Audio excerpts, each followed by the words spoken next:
विद्यापीठामार्फत सुरू केलेल्या ऑनलाईन क्लासेसमध्ये आपणा सर्वांचं स्वागत।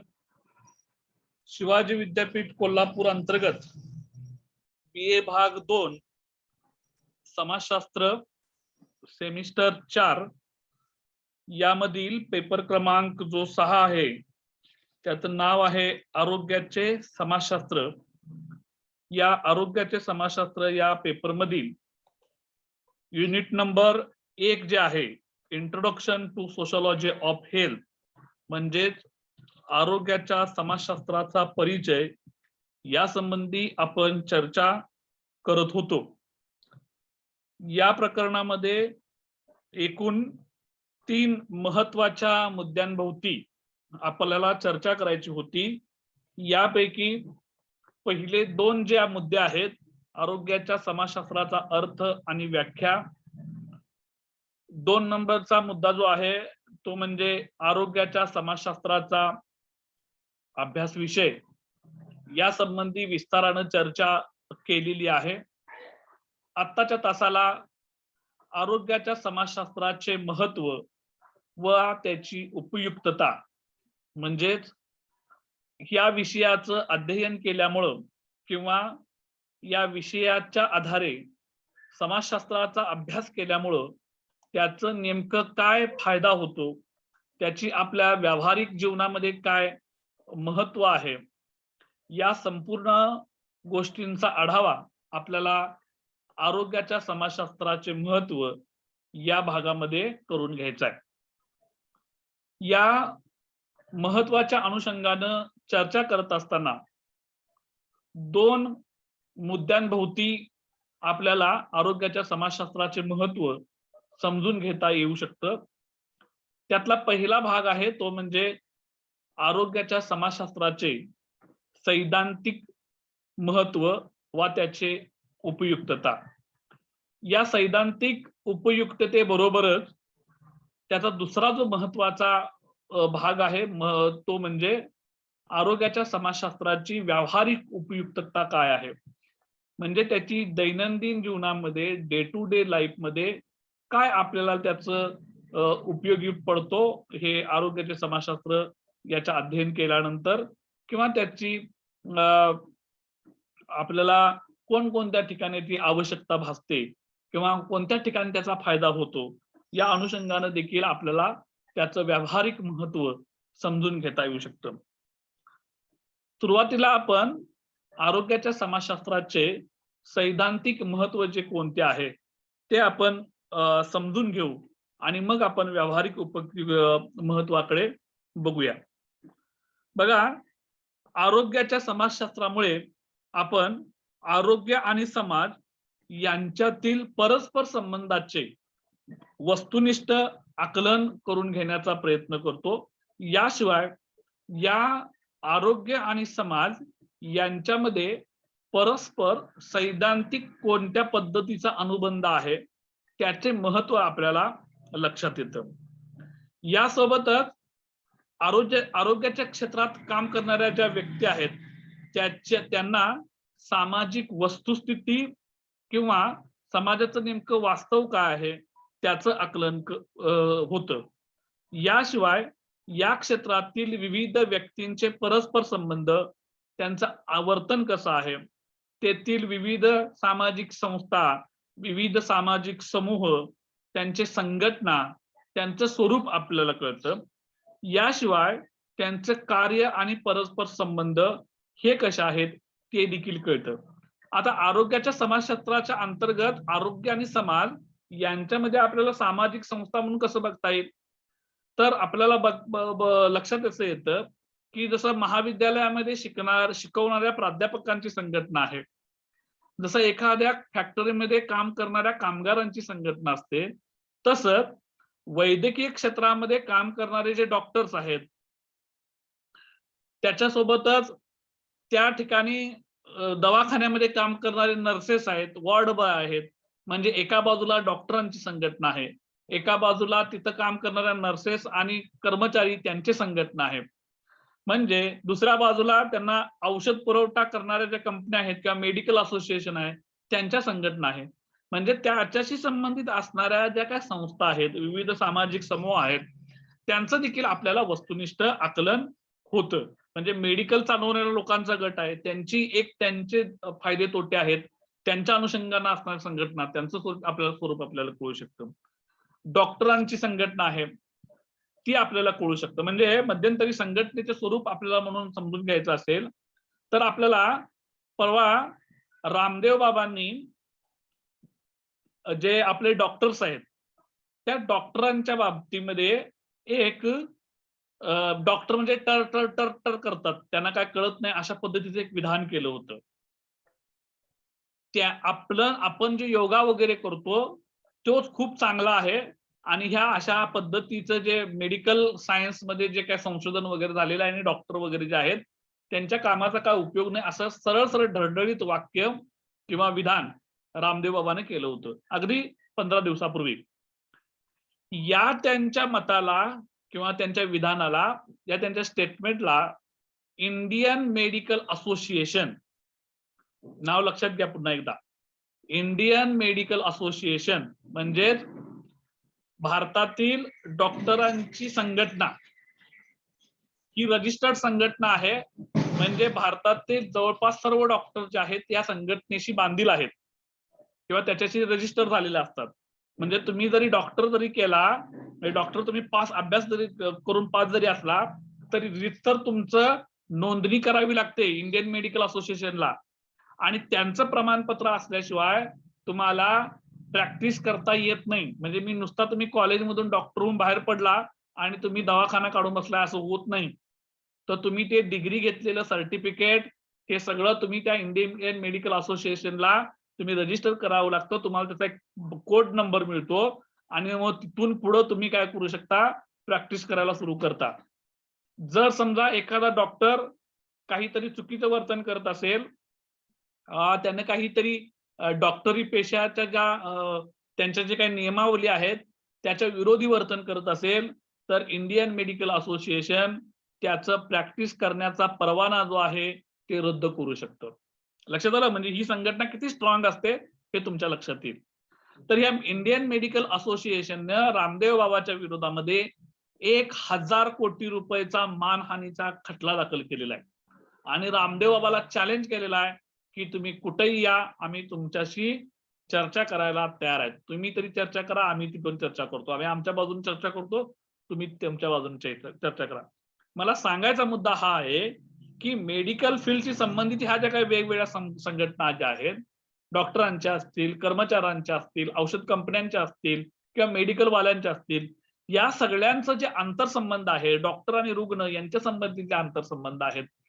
रुग्ण आणि त्याचे आप्तस्वकीय मित्र परिवार ही आहेत. या सगळ्यांचं जे सैद्धांतिक स्वरूप जे आहे, त्याची जी चौकट आहे, हे कळण्याचं काम आपल्याला या आरोग्याच्या समाजशास्त्राच्या अभ्यासामुळं सहज शक्य होतं. यासोबतच आरोग्याच्या समाजशास्त्रातील वस्तुनिष्ठ ज्ञानामुळे रोग, आजार, औषधोपचार, आरोग्य इत्यादी विषयीचे सर्वसामान्य लोकांचे पूर्वग्रह, गैरसमजुती, अशास्त्रीय कल्पना व मते, अंधश्रद्धा, चुकीच्या सामाजिक अभिवृत्ती दूर होण्यास मदत होते. हे कशामुळे होतं? मेडिकल सायन्सच्या अभ्यासामुळे होतं किंवा आरोग्याच्या समाजशास्त्रामुळे. म्हणजे काय बघा, आत्ता अलीकडं म्हणजे अलीकडं म्हणण्यापेक्षा डे टू डे लाईफ मध्ये म्हणा, आपल्याकडं कोरोनावर लस आली. ज्यावेळी फेब्रुवारीमध्ये लसीकरण सुरुवात झाली त्यावेळी अक्षरशः तुम्हाला पटणार नाही, अनेक लोकांनी लसीकरणाला विरोध केला. लस घ्यायला लोक जायला तयार नाहीत, कारण लोकांना त्या लसीविषयी भीती वाटायला लागली. ज्यावेळी या सगळ्या लसींचं रिझल्ट बाहेर पडले, म्हणजे आपल्याकडे कोविशिल्ड आणि कोवॅक्सिन आहे. आपल्या देशामध्ये जी सिरम इन्स्टिट्यूट निर्माण करते ती कोविशिल्ड तयार करते, जे ऑक्सफर्ड युनिव्हर्सिटीची लस आहे. ती काय भारताने तयार केलेली नाही, त्याचं फक्त प्रोडक्शन भारतामध्ये होते. भारतामध्ये ज्या कोवॅक्सिन या लसीची निर्मिती केलेली आहे त्याचे अजून 3ऱ्या टप्प्याचे रिपोर्ट बाहेर यायचे आहेत. त्याच्यामुळं परवा अमेरिकेमध्ये ती लस वापरायला बंदी आणलेली आहे. आतापर्यंत ज्या ज्या काही रोगांवर औषधं निर्माण होतात ती औषधं अशी एका वर्षात एका दिवसात बाहेर येत नाहीत. त्याच्यासाठी खूप मोठा रिसर्च करावा लागतो, लोकांच्यावर ट्रायल घ्यावे लागतात, त्या ट्रायलचे रिझल्ट लोकांसमोर आणावे लागतात आणि मग त्या सर्व औषधांना WHO आणि भारतातील म्हणजे त्या त्या देशातील ज्या ड्रग कंट्रोल बॉडीज असतील, म्हणजे औषध निर्माण कंपन्यांची मान्यता देणाऱ्या संस्था असतात, त्यांच्याकडून मान्यता घेतल्यानंतर ती औषधं व्यवहारामध्ये वापरायला मंजुरी मिळते. आरोग्याच्या समाजशास्त्रामुळं ह्या ज्या आरोग्याविषयी गैरसमजुती आहेत लोकांच्या मनामध्ये, त्या दूर करण्याचं काम आरोग्याच्या समाजशास्त्राच्या अभ्यासामुळे होतं. पुढचा आहे, आरोग्याच्या समाजशास्त्रामुळे रोग, आजार इत्यादींवर प्रभाव टाकणाऱ्या आर्थिक, राजकीय, शैक्षणिक, धार्मिक, सामाजिक, सांस्कृतिक, मानसिक, शारीरिक आणि पर्यावरणीय इत्यादी सर्व घटकांचे शास्त्रीय ज्ञान होते. याशिवाय शास्त्रीय ज्ञान आरोग्यविषयक समस्यांचे यथार्थ आकलन होण्यासाठी उपयुक्त ठरते. म्हणजे रोगावर किंवा आजारावर ज्या काही सामाजिक, आर्थिक, राजकीय, सांस्कृतिक, धार्मिक, पर्यावरणीय, मानसिक, शारीरिक सर्व बाजूंनी जो काय प्रभाव पडतो, जो काय त्याचा परिणाम होतो, त्याचं वस्तुनिष्ठ आकलन आपल्याला आरोग्याच्या समाजशास्त्रामुळे होतं. लक्षात घ्या, हे शारीरिक, सामाजिक, सांस्कृतिक काय कारण आपण जे डे टू डे लाईफ मध्ये जीवन जगतो त्याचा आपल्या आरोग्यावर परिणाम होतो. लक्षात घ्या, त्याचा किंबहुना आपल्या शरीरावर जे 70-80% जे रोग येतात त्या रोगाचं मूळ कारण आपल्या सवयी. आपल्या सवयी म्हणजे कुठल्या 12 वाजेपर्यंत झोपायचं, दिवसभर लोळून काढायचं, मोबाईल हातात घेऊन बसायचं, याच्यामुळे नवीन रोग निर्माण होणार आहेत. लक्षात घ्या, कमी वयामध्ये कुबड येणं, मान दुखणं, डोकं दुखणं, हे जे सगळे रोग आहेत हे मोबाईलच्या अतिवापरामुळे होणार आहे. आता आपण दिवसेंदिवस दिवसभर हे ऑनलाईन बसतोय की नाही, याच्यामुळे देखील आपल्या कमर आणि पाठी जाणार आहेत थोड्या दिवसात.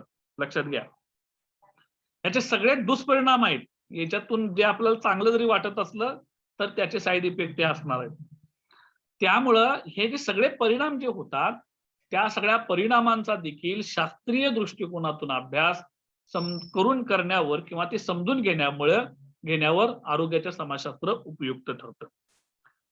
पुढचं आहे, आरोग्य आणि समाज यांच्यातील परस्पर संबंध अभ्यासताना आरोग्याचे समाजशास्त्र हे जीवशास्त्र, त्याच्यानंतर शरीरशास्त्र, मानसशास्त्र, वैद्यकशास्त्र, औषधशास्त्र, आहारशास्त्र, सांस्कृतिक मानवशास्त्र आणि पर्यावरण या शास्त्रांची मदत घेते आणि त्यामुळं आरोग्याच्या समाजशास्त्राच्या अभ्यासास आपणास या सर्व विविध शास्त्रातील जे सिद्धांत आहेत, जे निष्कर्ष आहेत, जे विचार आहेत, त्या विविध शास्त्रातील मत, कल्पना ज्या आहेत त्यांची ओळख होण्यास मदत होते आणि त्यामुळं या शास्त्रांच्या अभ्यासाविषयीचे शास्त्रीय आकलन आणि ज्ञान वाढण्यास मदत होते.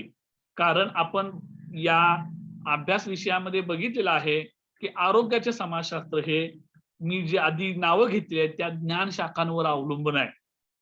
जीवशास्त्राचा अभ्यास करणं गरजेचं आहे, शरीरशास्त्राचा अभ्यास करणं गरजेचं आहे, मानसशास्त्राचा अभ्यास करणं गरजेचं आहे, वैद्यकशास्त्राचा अभ्यास करणं गरजेचं आहे.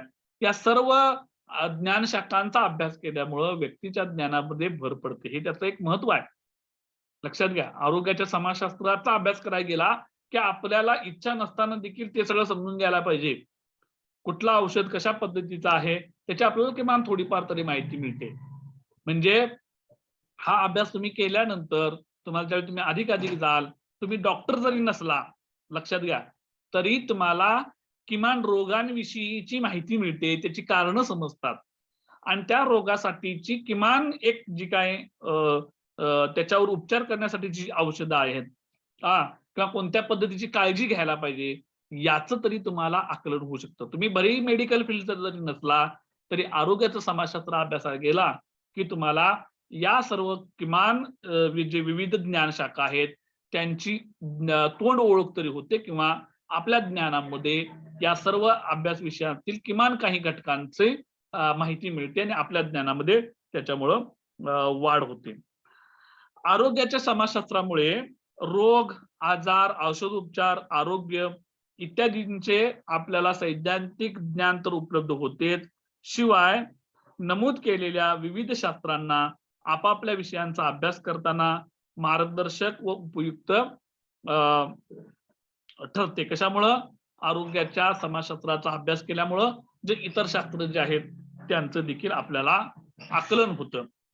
हे आतापर्यंत मी तुम्हाला जे सांगितलं ते आहे आरोग्याच्या समाजशास्त्राचे सैद्धांतिक महत्व. आता जो दुसरा भाग आहे तो म्हणजे आपल्याला तो समजून घ्याय की ह्या आरोग्याच्या समाजशास्त्राचे व्यावहारिक महत्व आपल्याला समजून घ्यायचे. आता व्यावहारिक महत्व म्हणजे मी आधी तुम्हाला सांगितलं की प्रत्यक्षात आपल्याला जीवन जगत असताना याची नेमकी उपयुक्तता काय आहे आरोग्याच्या समाजशास्त्राची, की मला ते डे टू डे लाईफ मध्ये माझ्या दैनंदिन जीवनामध्ये त्याचं काय उपयोजन कशा पद्धतीने करता येईल, मला कशा पद्धतीने त्याचा उपयोग माझ्या जीवनामध्ये करून घेता येतील. तर आरोग्याचे समाजशास्त्र हे व्यावहारिक अर्थानं देखील उपयुक्त आहे. ते कशा पद्धतीने उपयुक्त आहे ते आपण आता या पुढच्या भागामध्ये आपण समजून घेऊया. पहिला भाग आहे तो म्हणजे आरोग्य विषयक समस्यांचे निर्मूलन. आरोग्याच्या समाजशास्त्राचा अभ्यास केल्यामुळं जे आरोग्य विषयक समस्या निर्माण होतात, म्हणजे जे आपल्या आरोग्याशी संबंधित असणारे इतर रोग असतील, आरोग्याचे जे इतर प्रॉब्लेम असतील, त्या सर्व रोगांबद्दल आपण किमान ज्ञान घेतो, त्यांची माहिती घेतो. याशिवाय त्या रोगांवर कोणत्या पद्धतीची उपाययोजना केली पाहिजे, त्याचे मेडिकल सायन्स मधील त्याचे उपाय काय आहेत, यासोबतच मला तो आजार होऊ नये म्हणून मी कोणत्या पद्धतीचे प्रतिबंधात्मक उपाय योजले पाहिजेत. म्हणजे आता पावसाळा सुरू आहे, मी काय केलं पाहिजे, मला समजा मला पाणी उकळून पिलं पाहिजे, मला माझ्या आहाराकडे व्यवस्थित लक्ष दिलं पाहिजे, पावसाळ्यामध्ये शक्यतो मांसाहार टाळला पाहिजे. म्हणजे ह्या ज्या गोष्टी ज्या आहेत त्याचं मला वस्तुनिष्ठ आकलन येतं. त्याच्यामुळं ज्या आरोग्यविषयक समस्या निर्माण होतात त्या समस्यांची मूळ कारण आपल्याला समजतात आणि मूळ कारण समजल्यामुळं त्याच्यावर आपण उपाय देखील कोणत्याही भोंदू बुवाकडं किंवा अंधश्रद्धेला बळी न पडता आपण त्याच्या शास्त्रीय कारणांचा मीमांसा केल्यानंतर ज्या उपाययोजना येतात त्याचा आपण समजून घेऊन त्याच्यावर निर्मूलन करण्याचा प्रयत्न करतो. अनेकदा आता कोरोनाच्या बाबतीत तर एवढं लोकांचं म्हणजे अंधश्रद्धा बाहेर पडाल्यात.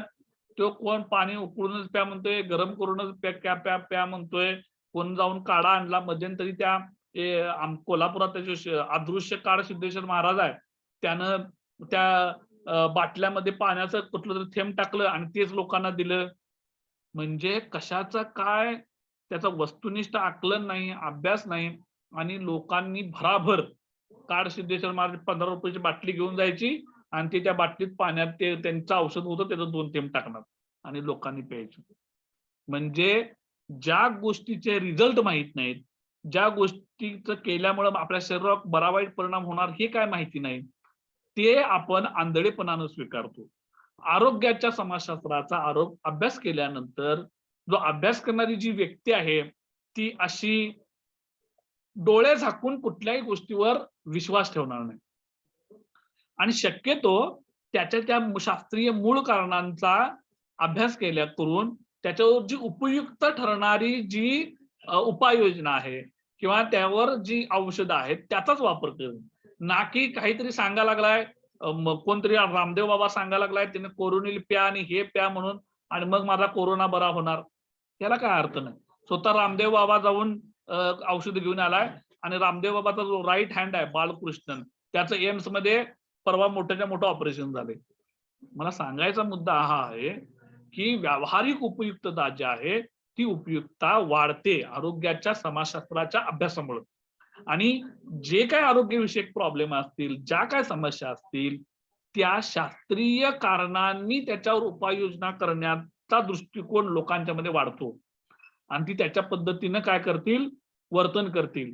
ना की गळ्यात दोरा, लिंबू कापला, ते कोंबडं उतरून टाकलं, तो नैवेद्य नेऊन 4 चौकात ठेवला असल्यानं कधी कुणाचं आरोग्य बरं होत नाही, लक्षात घ्या.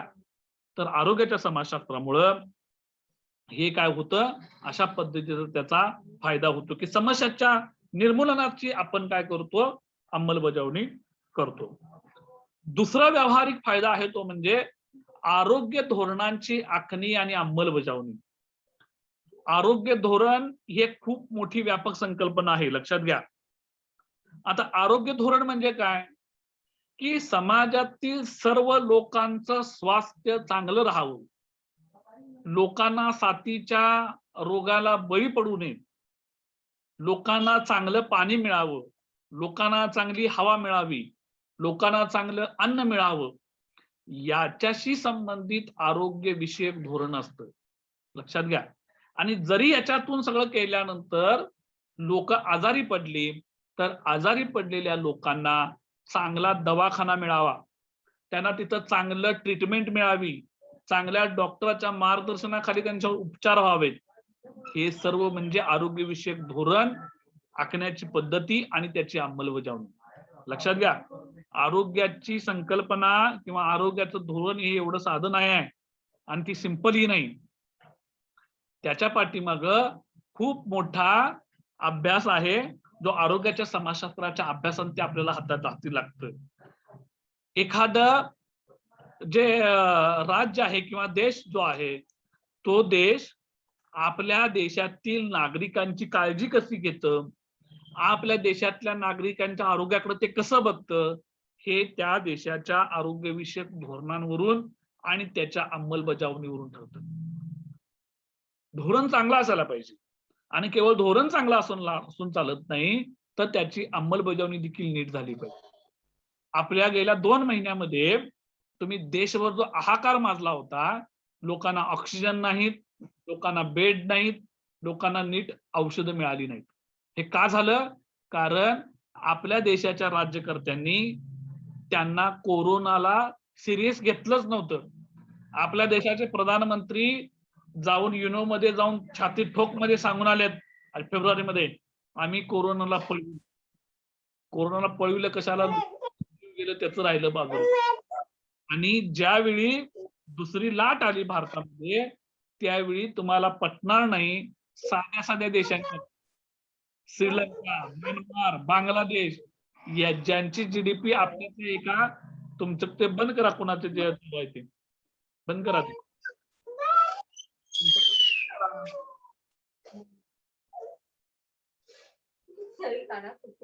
बंद करा ना, तुमचे कुणा चालू आहे ते ऐकताय का नाही?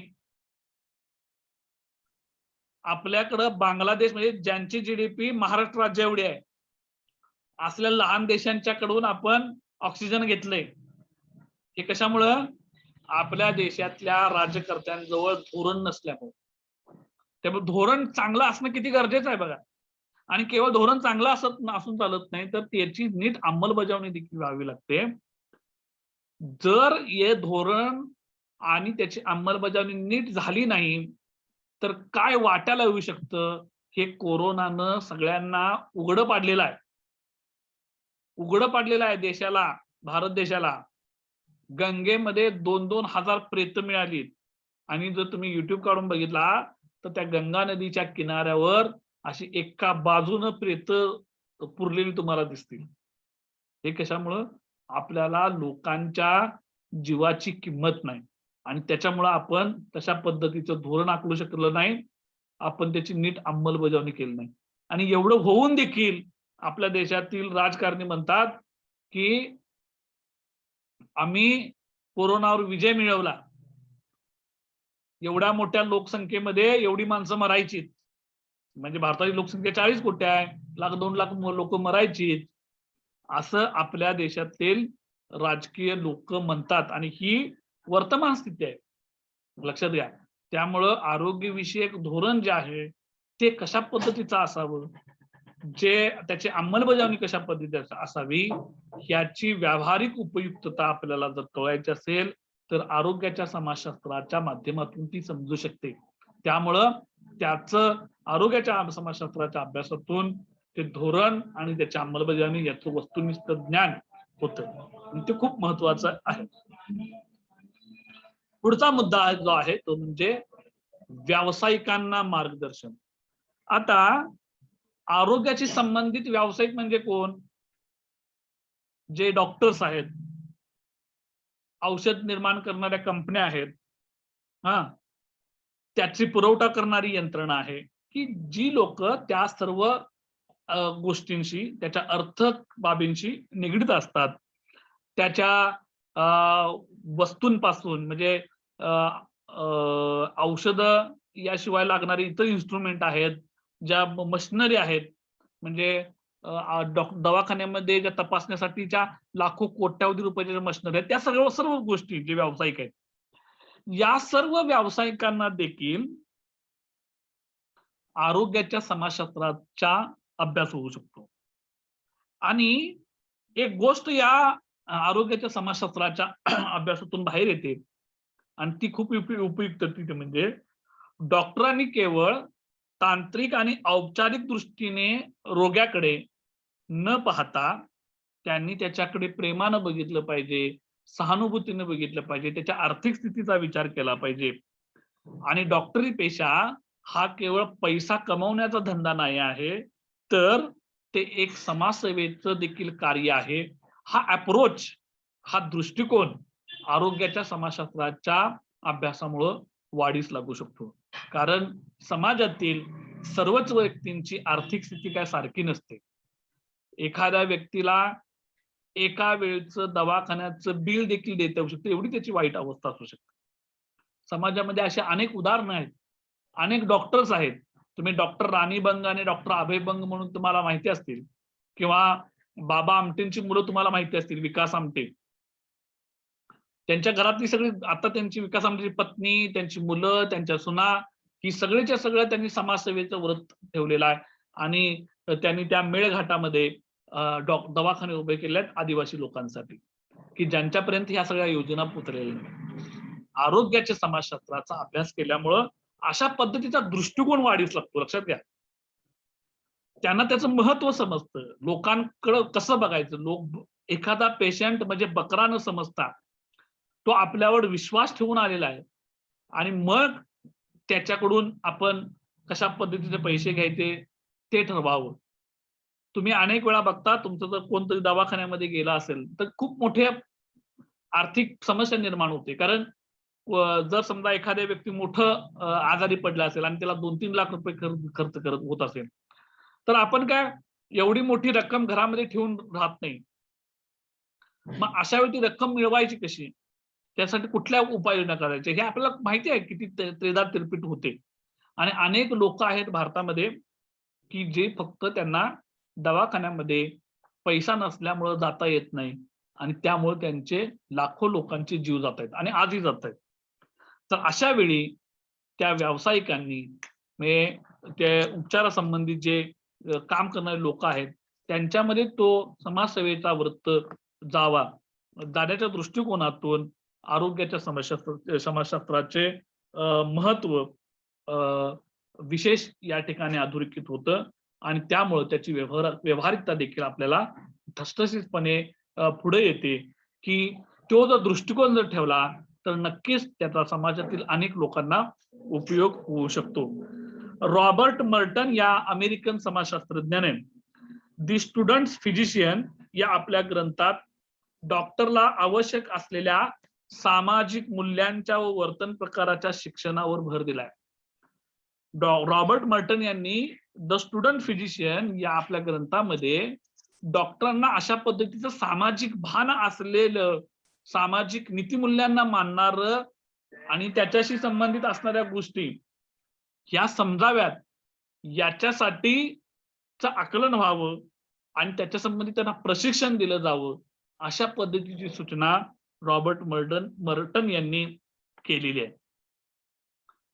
यासोबतच पार्क आणि पार्क यांनी असं म्हटलेलं आहे, की केवळ रोग्याच्या शरीराचे तापमान सामान्य पातळीवर आले किंवा शस्त्रक्रियेचे टाके काढले की डॉक्टराची जबाबदारी संपत नाही, तर रोग्याला पूर्ववत म्हणजे सामान्य स्तरावर आणणे, त्याची कार्यक्षमता टिकवून ठेवणे, त्याला पूर्वीप्रमाणेच आपले दैनंदिन कार्य करण्यास पार पाडणे, त्यासाठी त्याला सक्षम बनवणे, अशा पद्धतीचा दृष्टिकोन ठेवून डॉक्टरांनी उपचार केले पाहिजेत.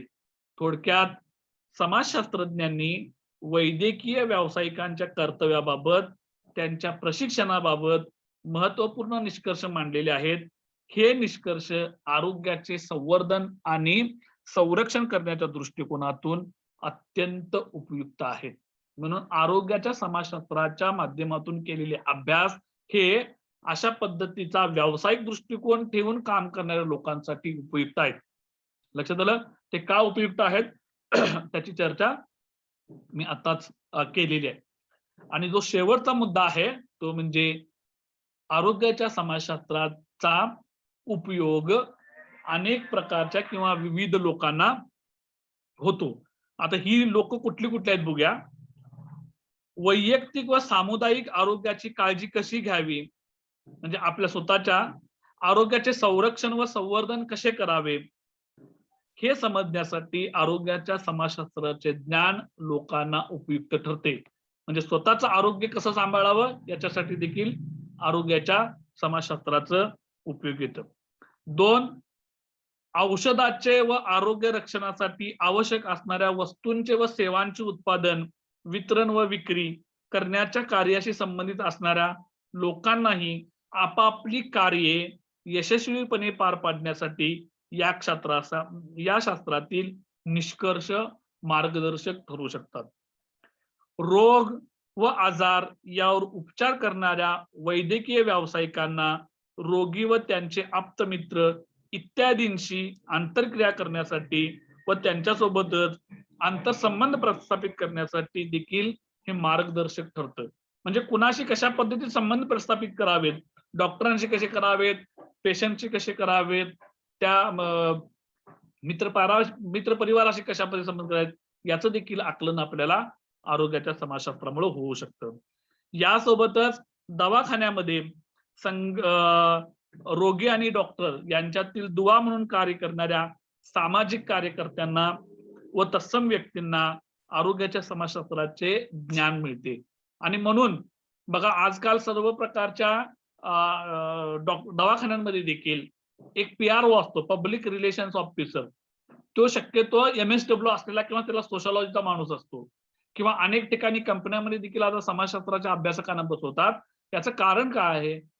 पेशंट आणि डॉक्टर यांच्यामधला दुवा म्हणून तो काम करतो, आणि तो काम म्हणजे दोघांमध्ये चांगल्या पद्धतीचे कम्युनिकेशन साधण्यासाठी उपयोग होतो. मेडिकल सोशल वर्करची भूमिका तो चांगल्या पद्धतीनं निभावू शकतो, आणि या सर्वांचा फायदा त्या एकूण त्या यंत्रणेला देखील होतो. आणि म्हणून आरोग्याच्या समाजशास्त्राचं महत्व हे दिवसेंदिवस वाढत जातेलं आपणास दिसून येतं. या सर्व गोष्टींचा आपल्याला फायदा अधिक आहे, त्याचं महत्व देखील खूप आहे. आणि त्यामुळं आरोग्यविषयक माहिती घेणं, त्या आरोग्यावरच्या संबंधित असणाऱ्या विविध दृष्टिकोनांची माहिती घेणं, रोगांची माहिती घेणं, औषध उपचारांची माहिती घेणं, दवाखाना व्यवस्थेची माहिती घेणं, आरोग्यविषयक धोरणांची माहिती घेणं, सरकारी यंत्रणा कशा पद्धतीने काम करते त्यांची माहिती घेणं, या सर्वांचा आपल्याला उपयोग आरोग्याच्या समाजशास्त्राच्या अध्ययनातून होऊ शकतो. त्यामुळे आरोग्याचे समाजशास्त्र ही एक महत्वपूर्ण अशी सामाजिक समाजशास्त्रातील उपशाखा आहे, जिचं आपल्याला दैनंदिन जीवनामध्ये अत्यंत गरजेचं आहे. त्याची माहिती समजणं, माहिती करून घेणं, आणि ती उपयुक्त ठरणारी आहे. आणि म्हणून तिचं असणारं महत्व हे दिवसेंदिवस वाढत जातं. या ठिकाणी या पेपरमधील पहिलं जे युनिट आहे ते पहिलं युनिट शिकवून कंप्लीट झालेलं आहे.